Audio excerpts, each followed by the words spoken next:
আসসালামু আলাইকুম সবাইকে। তোমাদের অনেকেরই মেজরিটি যেটা প্রশ্ন থাকে যে ভাইয়া মেডিকেলের ক্ষেত্রে আমি কিছুই পারি না, এতদিন কিছুই পড়ি নাই। এখন আমি কিভাবে পড়লে মেডিকেলের জন্য আমি এখন যারা এইচএসসি সামনে এইচএসসি 26 আসো বা আরো সামনে যারা জুনিয়র আসো তারা কিভাবে পড়লে তোমাদের মেডিকেলে একটা সিট পাবো? অথবা অনেকে তোমরা জিজ্ঞাসা করো যে ভাইয়া এমন কোনো কি শর্টকাট আছে যে শর্টকাটের মাধ্যমে মেডিকেলের ক্ষেত্রে একটা সিট জাস্ট একটা সিট পাওয়া যাবে?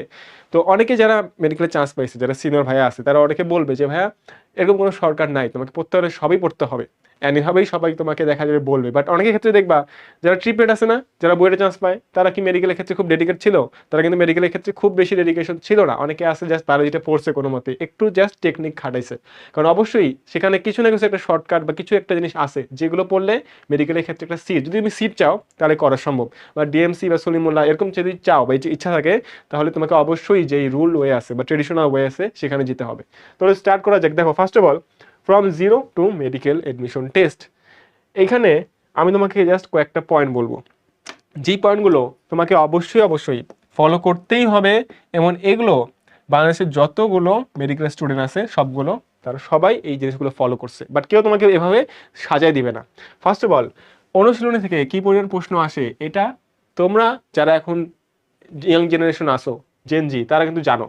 বাট যারা যেটা জানো না সেটা হচ্ছে অনুশীলনী রিভাইজ দিতে হয়। কি বললাম? অনুশীলনী রিভাইজ দিতে হয়। তুমি অনুশীলনী একবার সলভ করছো, হবে না। দুইবার সলভ করছো, হবে না। আমি চাই তুমি অনুশীলনী অ্যাটলিস্ট 6 বা 7 বার তুমি রিভিশন দাও। এই যে তুমি অনুশীলনী পড়বা, তোমার এই যে একটা জিরো থেকে তুমি এডমিশনে যাবা, এটা কি তোমার খুব বেশি সময় দিবে? 6 মাস দিবে না। আমি চাচ্ছি তুমি 3 মাসের মধ্যে পুরো মেডিকেল এডমিশনে যা আছে সবকিছু গুছিয়ে ফেলবা। তো এই 3 মাসের মধ্যে তুমি ট্রাই করবা অনুশীলনী যত কিছু আছে সবকিছু ঝাড়া মুখস্থ করবো। কোনো কথা নেই ভাই, ঝাড়া মুখস্থ। সেখানে আমাদের মেইন বই আমরা অবশ্যই জানি আবুল হাসান, আজমল স্যার আমাদের বায়োলজি বোটানি, তারপর হচ্ছে আমাদের হাজারি স্যার কেমিস্ট্রি ক্ষেত্রে, ইসাক স্যার আমরা জানি ফিজিক্স ক্ষেত্রে সবকিছু। তবে কেমিস্ট্রি ক্ষেত্রে যারা হচ্ছে তোমার একটু দুর্বল আসো ফিজিক্সের ক্ষেত্রে, তারা তপন স্যারটা একটু পড়ে নিলে সুবিধা হয়। তারপরে হচ্ছে মেডিকেল, ডেন্টাল, এফএমসি এবং যতগুলো আমাদের মেডিকেল এডমিশনের প্রশ্ন আসছিল সবগুলো আমরা সব কোয়েশ্চেন আমরা সলভ দিব। অ্যান্ড এটাও অবশ্যই আমরা রিভাইজ দিব। রিভাইজ কতবার দিব? একবার, দুইবার, তিনবার? তোমার জন্য যতটুকু দিলে তুমি কনফিডেন্ট ফিল করো তোমাকে ততবারই দিতে হবে।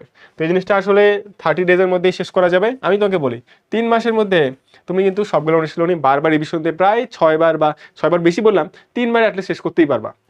আর 30 ডেজ বা 1 মাসের মধ্যে যদি তুমি 1 ঘন্টা করে জাস্ট কোয়েশ্চেন সলভ দাও, তাহলে তোমার 1 মাসের মধ্যে অনেক আগে 25 দিনেই যতগুলো মেডিকেল প্রশ্ন আছে সবগুলো সলভ হয়ে যাবে। কত বলো তো? লাস্ট 10 ইয়ার্স, হ্যাঁ, লাস্ট 10 ইয়ার্সে যতগুলো প্রশ্ন আছে তুমি সবগুলো সলভ দিয়ে দিবা। গেল। এখন জিকে বা ইংলিশের ক্ষেত্রে কিন্তু সবচেয়ে খারাপ অবস্থা ভাই। ইংলিশটা না হয় বুঝলাম, কারণ অনেক সময় এই যে কোনটা ভালো শোনাচ্ছে এটা দেখে তোমার বসে দিবা। বাট যাদের ক্ষেত্রে জিকের অবস্থা খুবই খারাপ তাদেরকে কি করতে পারো আমি বলে দিই। জিকের ক্ষেত্রে জুবাইর জিকে একটা ভালো অপশন, MP3 একটা ভালো অপশন, রেটিনা কোয়েশ্চেনের যে গাইডটা আছে এটা একটা খুবই ভালো জিনিস, খুবই একটা ভালো কোয়েশ্চেন ব্যাংক হতে পারে। বাট এখানে একটা কথা আছে, সেটা হলো তুমি কিন্তু গদ বাঁধা সমাজ বই এখন পড়লে হবে না। তোমাকে জাস্ট কোয়েশ্চেন সলভ দিতে হবে ভাইয়া, জাস্ট কোয়েশ্চেন সলভ দিতে হবে। তুমি যদি কোয়েশ্চেন সলভ দাও তোমার কাছে জিনিসগুলো সিম্পল হবে। কোয়েশ্চেন কি কি দিবা আমি বলি তোমাকে।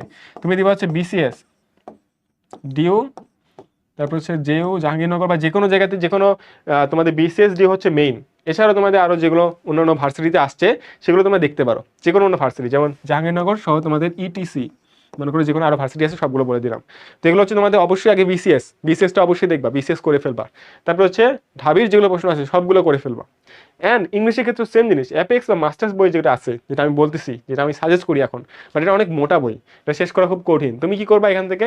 জাস্ট BCS কোয়েশ্চেন অ্যান্ড তুমি ঢাবির প্রশ্নগুলো যেগুলো আছে সেগুলো সব সলভ করে ফেলবা। আমি তোমাকে একটা গ্যারান্টি দিতে পারি যে মেডিকেলে যতবারই প্রশ্ন হবে BCS প্রশ্ন থেকে অবশ্যই প্রশ্ন আসবে, ঢাবির প্রশ্ন থেকে অবশ্যই তোমার কোশ্চেন আসবে। এটা আমি কোশ্চেন যত 3-4 বছর ধরে পড়াচ্ছি আমি জানি যে এখান থেকে কোশ্চেন আসার চান্স অনেক বেশি। তার মানে এই জায়গাটা তোমাকে ফোকাস দিতেই হবে। এটা কতদিন শেষ করতে পারো? তুমি যদি ডেইলি 2 ঘন্টা বা 1.5 ঘন্টা করে দাও, তোমার এটা শেষ করতে 2 মাসও লাগবে না। 2 মান্থ বা 2 মান্থস ইজ ইনাফ টাইম যে তুমি এইগুলো সবগুলো শেষ করতে পারবা। কথা হচ্ছে এগুলো কিন্তু সবকিছু একসাথে চালাবা ভাইয়া।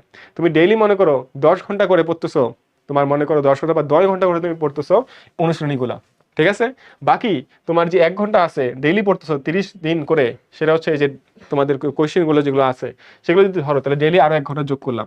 আর যদি জিকে পড়ো, জিকে ইংলিশ তুমি 2 ঘন্টা যোগ করতে পারো 1 1 করে, তাহলে তুমি কত ঘন্টা পড়তেছো?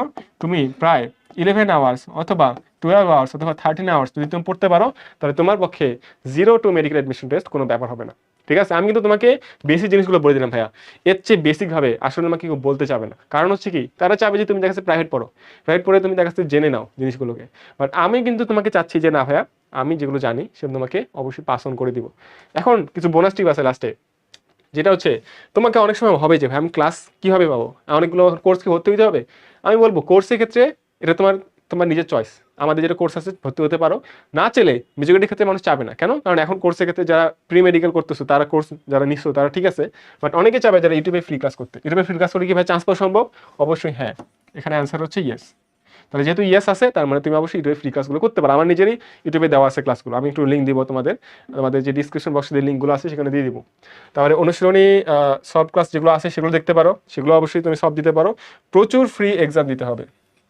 ফ্রি এক্সাম কেন বললাম, অনেকে আছে তোমাদের এক্সামের জন্য ভর্তি পাওয়ার জায়গায় অনেক সময় এক্সাম ব্যাচগুলো অনেক কম টাকায় পাওয়া যায়, তো এটা ভর্তি হতে পারো। বাট যদি মনে হয় যে না ভাইয়া আমি চাচ্ছি যে ভাই আমি এডমিশন দিচ্ছি হচ্ছে ইঞ্জিনিয়ারিংয়ের, মেডিকেলের জন্য একটু দেখে রাখতে চাচ্ছি হালকা, জাস্ট একটু সিম্পলভাবে, অথবা আমার প্রিপারেশন খারাপ ভাইয়া, এখন দেখা যাচ্ছে ফ্যামিলি দিতে চাবে কি না, এরকম একটা ব্যাপার আছে। তাহলে তুমি অনেক অনলাইন প্ল্যাটফর্ম আছে, ঠিক আছে, অনেক অনলাইন প্ল্যাটফর্ম আছে যেখানে মেডিকেল অ্যাডমিশনে ফ্রি এক্সাম দেওয়া যায়, তুমি সেগুলো দিবা। এখন এত কিছু বলার পরে তোমাদের লাস্ট একটা কথা না বললেই নয়, যে এত কিছু বললাম, শর্টকাট বললাম, বাট একটা জিনিস মনে রাখবা, সেটা হচ্ছে hard work beats talent, but talent doesn't work hard. তার মানে তোমার যেই পরিশ্রমটা সেটা হচ্ছে মেইন। তার মানে আমি যদি সব কিছুর উপরে পরিশ্রম দিতে পারি, তাহলে এই সব ট্যালেন্ট মেধা কিছু আসবে না।